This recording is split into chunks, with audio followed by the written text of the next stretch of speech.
Welcome to another deep dive.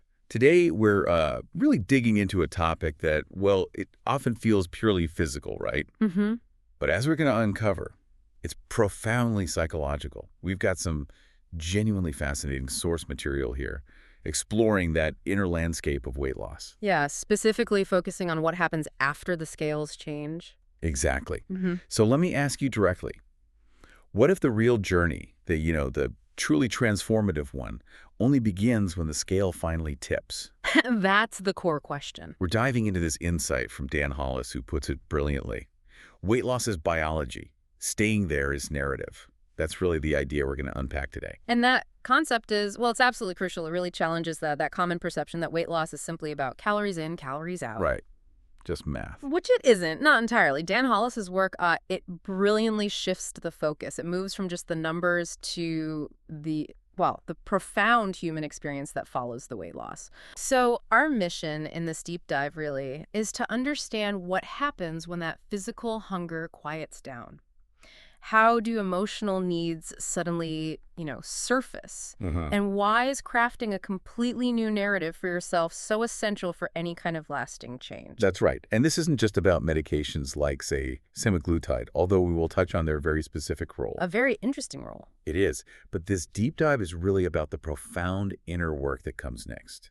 The journey that unfolds when that physical struggle starts to ease up. Mm-hmm. So to kick us off, we're going to explore something Dan Hollis calls identity grief, and also that unexpected silence that's left behind when cravings, maybe for the first time ever, aren't screaming at you. Okay, identity grief. That's a powerful term. It really is. When the sources discuss it, they emphasize that after significant weight loss, a lot of people hit this unforeseen emotional wall. Yeah. They suddenly realize, wow, I had no idea who I was without being the big one, or maybe the one who always struggles with food. It becomes part of your identity. Exactly. Yeah. And this isn't the highlight reel you see in the before and after pictures. This is the quiet, sometimes really disorienting aftermath. But what's truly insightful here, I think, is how Dan Hollis maps not just the body's metabolism, the biology, Right. but the very meaning people get from their relationship with food and their weight. He explains that hunger doesn't just vanish. It shapeshifts. Shapeshifts? How so? Well, like that persistent craving you used to have, it might now show up as a kind of poignant memory of past comfort. Or just this vague confusion about how to fill the time that you once spent eating or thinking about eating. Right, that empty space. Exactly. It can become just this wide, empty space where a really significant part of your daily routine or maybe your emotional coping mechanism used to be. And I guess if that space isn't consciously filled. That's the key. If it isn't consciously filled with something genuinely nourishing and new, those original emotional needs that were fueling the cravings, they will absolutely return. So it's less about suddenly wanting, I don't know, a specific food, and more about feeling kind of lost, not knowing how to fill that internal void. Precisely. Yeah. As Dan says, and this is powerful, people don't relapse into hunger. They relapse into confusion. Wow. Okay. That really reframes it. It sounds like a strong signal that the real work is emotional, not just physical anymore. That's spot on. And it raises the critical question, what do you do with that newfound space, that quiet? Yeah, way. Well, Dan's answer is that you actively build, you scaffold, you consciously stitch new supportive rituals into your old routines. Like practical things. Practical things, yeah, but also mindset shifts. You learn to treat the hunger or what feels like hunger not as this villain you have to suppress, Like fight it. but as a signal, a messenger. Yeah. It's a sign that something inside still needs to be named, seen, and addressed. Okay. That's why he says support isn't optional, it's neurobiological scaffolding. Neurobiological scaffolding. What does he mean by that exactly? He means your brain literally needs new, consistent pathways and support systems built to replace the old ones. It's not just about willpower. It's about actively rewiring your responses, your habits, your narratives.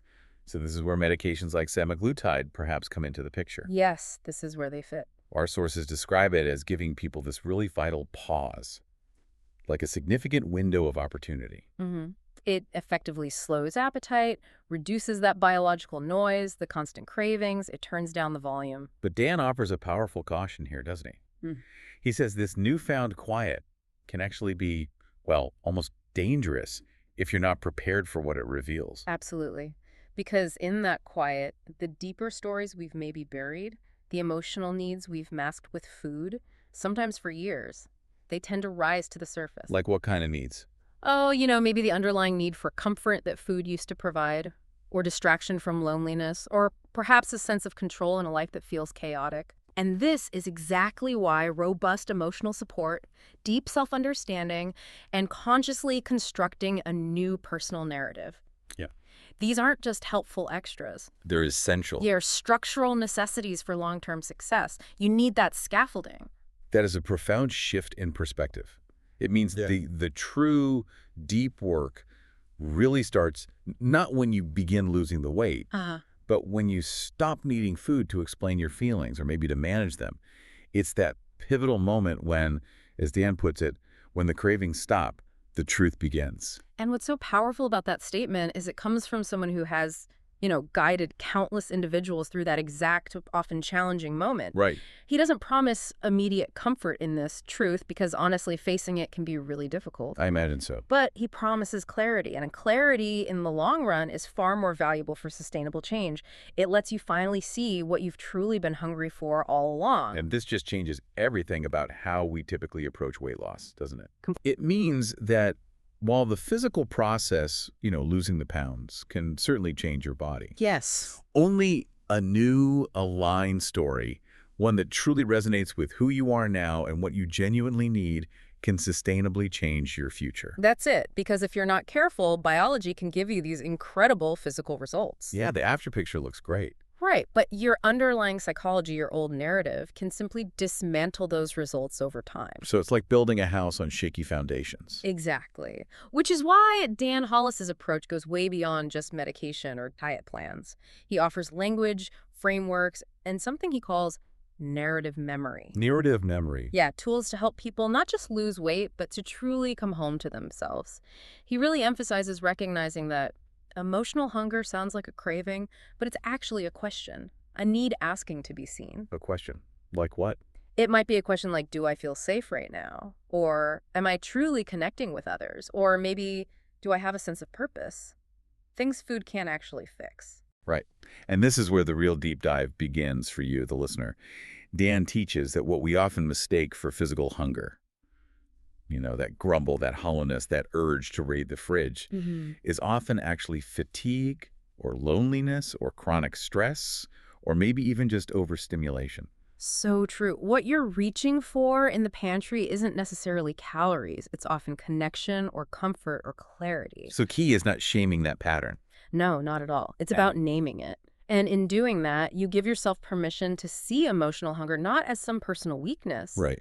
but as wisdom that's simply been misdirected for a while. Okay. And Dan teaches you to pause in that moment, not to punish yourself, but to get genuinely curious. He prompts you to ask, okay, wait, what am I really hungry for right now? Is it energy? Is it rest? Connection? Understanding? Exactly. Those deeper needs. So this is critical then. Semaglutide doesn't solve the emotional hunger piece. No, absolutely not. It simply makes the biological noise quiet enough for you to finally hear those deeper questions and unmet needs. So it's an opportunity. It's an unprecedented opportunity, really. A chance to rebuild your identity, reshape your behaviors, and cultivate a deeper emotional awareness while those relentless physical cravings take a step back. Okay, so if we connect this to the bigger picture, it's about separating true physical hunger from what Dan calls signal confusion. Signal confusion. Yeah, it's like your body's wires are crossed. For example, your brain might be sending a signal that says, I'm exhausted. Right. But because you've maybe always reached for a sugary snack when you felt tired, that fatigue gets misinterpreted by you as a craving for food. Ah, I see. The habit overrides the real signal. Precisely. It's about seeing these craving messengers not as enemies to be fought, but as signals to be understood. You learn to meet them with insight, not just impulse. And this whole process, this journey of healing that emotional hunger, it requires so much more than just, macros and meal plans. Oh, vastly more. Dan Hollis teaches us that it demands empathy for yourself, not judgment. It requires deep awareness of your true needs, not just strict, rigid rules. And it requires genuine curiosity about your inner world, not punishment for past habits. Yeah. This really feels like where the profound lasting change begins. And this is precisely why his approach seems to work so well for people long term. It's not about sheer willpower, it's about replacing the old story, not just the snack. Right. He says, you don't hold on to weight loss with discipline, you hold on to it with alignment. Alignment with your true needs, your values, and the new person you are becoming or want to become. So, okay, let's bring it all back to our core learning from Dan Hollis here. Healing emotional hunger demands empathy, not judgment. Yes. Deep awareness, not strict rules. And open curiosity, not punishment.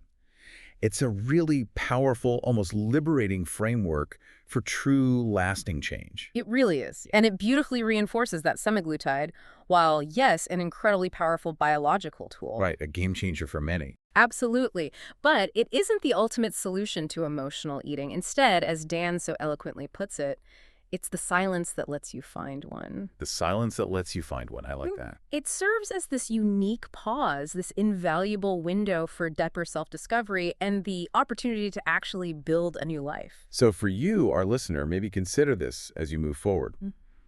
What are you truly hungry for when that biological noise, the cravings, finally quiets down?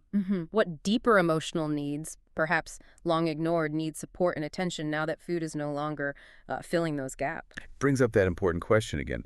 When the cravings stop, what truth begins for you? Yeah. What new narrative will you start to write? As Dan Hollis beautifully reminds us, this journey isn't about eating less. It's about living more. What does living more truly mean for your own unique story? Something to think about. Definitely. Thank you for engaging with us on this deep dive into the story beneath the weight. We really hope these insights offer you some fresh perspectives and maybe encourage you to reflect on your own remarkable journey.